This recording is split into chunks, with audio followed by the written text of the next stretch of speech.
सोडून तुलाज मातीला तू जाग उधाणू दे आज उरी उजाडू दे आज साकड हे माग होऊ दे पहाट नवी आता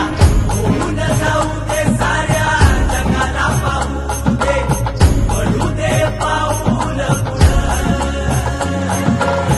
सरी काट पाया खाली लागल्याला येऊ दे पडू दे पाऊल मोठी लढाई लढू मातीसाठी गड्या मनगटाच जोर लावून दाटला जरी अंधार एकजूट होऊ आज दिवा देऊ तेज धावल तू आभाळ आभाळ वादळ तुझ तू राजा आसमानीच बळ दावली तू आभाळ आभाळ वादळ तुझ तू राजा आसमानीच बळ दावली